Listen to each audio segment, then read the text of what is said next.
Perkenalkan, nama saya Nasaudala Tabila Siregar, absen 28. Perkenalkan, nama saya Amani Nabila, absen 5. Perkenalkan, nama saya Aura Cynthia Madina, absen 9. Perkenalkan, nama saya Sofia Rafaida, absen 32. Perkenalkan, saya Aulia Putri, absen 8. Perkenalkan, saya Maila Nurhaliza Putri, absen 19. Di sini kami akan membahas styrofoam menjadi solusi transformasi limbah plastik menjadi lem dan cat. Nah, alasan kita memilih pembuatan ini karena yang pertama masalah lingkungan.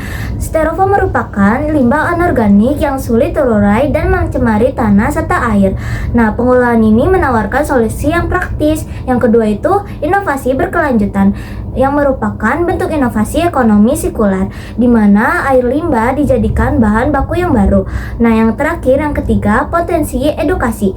Proyek ini cocok untuk kegiatan edukasi di sekolah atau komunitas tentang pentingnya daur ulang. Jadi produk yang pertama itu membuat lem dari styrofoam dan aseton. Alat dan bahannya itu ada potongan kecil styrofoam, aseton, wadah tahan bahan kimia, dan juga stik pengaduk. Lalu cara pembuatannya, yang pertama itu tuang aseton ke dalam wadah tahan bahan kimia. Lalu tambahkan potongan styrofoam ke dalam aseton tersebut, yang dimana styrofoamnya itu akan langsung meleleh dan juga membentuk dia lengket seperti lem. Lalu aduk-aduk sampai konsistensinya sesuai. Semakin banyak styrofoamnya maka akan semakin kental. Dan terakhir, usahakan gunakan lem tersebut sebelum mengering karena aseton akan cepat menguap. Selanjutnya adalah manfaat pembuatan lem dari styrofoam menggunakan bahan aseton. Yang pertama adalah daur ulang limbah styrofoam. Mengubah styrofoam bekas menjadi lem dapat mengurangi pencemaran lingkungan dan dapat membantu daur ulang plastik. Yang kedua, itu aman digunakan. Aseton masih berbahaya jika memang dihirup berlebihan, tetapi aseton lebih stabil dan lebih aman untuk digunakan daripada bensin. Yang ketiga atau yang terakhir ada hasil rekatan yang kuat. Styrofoam yang larut dalam aseton dapat membuat lem dengan tingkat kerekatan yang tinggi, yang dimana itu efektif untuk merekatkan bahan seperti plastik, kayu ringan, ataupun karton. Kita akan membahas pembuatan cat dari limbah styrofoam dan menggunakan limonene. Kenapa sih kita menggunakan limonene ini?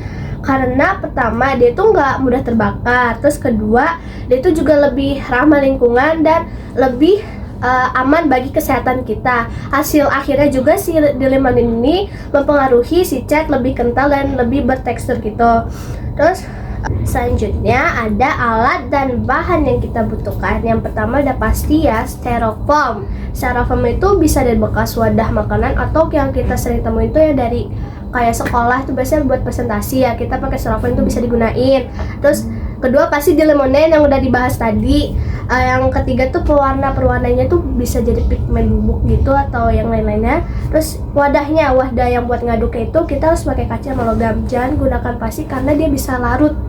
Terus yang kelima itu pengaduknya juga sama, kita pakai kayu dan logam. Langkah-langkahnya itu yang pertama siapin wadah tahan pelarut. Kan wadah tahan pelarut itu si kaca atau kayu atau logam, yang pasti bukan plastik. Yang kedua, masukkan di limonene ke dalam wadah, tuangnya secukupnya atau sekitar 50-100 ml.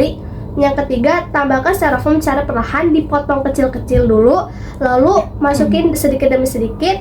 Styrofoam akan larut membentuk larutan kental seperti cat atau kayak lebih ke tekstur lem. Tapi kalau misalnya kita tuh bisa ditambahin limonene lagi, terus aduk hingga rata. Kalau kita tuh mau tekstur yang kita inginkan itu bisa tambahin styrofoam lagi atau di limonene lagi sampai yang sesuai tekstur cat atau yang kita inginkan aja. Baru tambahin pewarnanya dari pigmen-pigmen yang kita mau, misalnya warna merah atau yang lainnya. Baru kita uji kekentalan catnya yang kita mau. Nah, selanjutnya itu ada manfaat membuat cat dari styrofoam. Yang pertama itu mengurangi limbah styrofoam. Nah, kita kan bahan utama membuat cat ini adalah styrofoam. Nah, styrofoam ini itu sulit untuk terurai sehingga mengolahnya menjadi cat itu merupakan mengurangi salah satu cara untuk mengurangi pencemaran dan mendukung daur ulang. Yang kedua itu ada menghemat biaya. Bahan utama seperti styrofoam bekas dan kulit jeruk mudah didapat dan murah, dan ini cocok untuk alternatif ekonomis. Yang ketiga itu ada memanfaatkan bahan alami. Nah, di limonene dari kulit jeruk bisa digunakan sebagai pelarut alami dan lebih aman dibandingkan bahan kimia seperti aseton. Yang keempat itu bisa jadi cat atau lem serbaguna. Campuran dari styrofoam dan pelarut menghasilkan cat kental yang bisa digunakan sebagai cat pelapis atau lem tahan air. Dan yang kelima, itu ada cocok untuk proyek kreatif atau edukasi. Mudah dibuat dan aman untuk dijadikan media belajar, eksperimen sains, atau juga praktek di sekolah. Nah, yang terakhir ini nih, prinsip kimia hijau yang kita gunakan dalam dua produk ini. Yang pertama ada pencegahan. Alasannya proses ini mencegah limbah styrofoam menumpuk di lingkungan dengan cara mengubahnya menjadi produk yang berguna. Kemudian ada penggunaan bahan baku terbarukan. Alasannya di lemonen berasal dari kulit jeruk atau biasanya itu limbah alami sehingga termasuk bahan baku yang bisa diperbarui. Kemudian ada penggunaan bahan kimia yang lebih aman. Alasannya di lemonen lebih aman untuk manusia dan lingkungan dibanding pelarut kimia seperti acetone yang berbahaya dan mudah dibakar. Kemudian ada efisiensi yang energi. Alasannya prosesnya tidak membutuhkan energi besar tanpa pemanasan atau tekanan tinggi.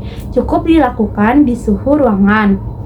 Kemudian juga ada katalis yang lebih baik dari reagen stoikiometrik.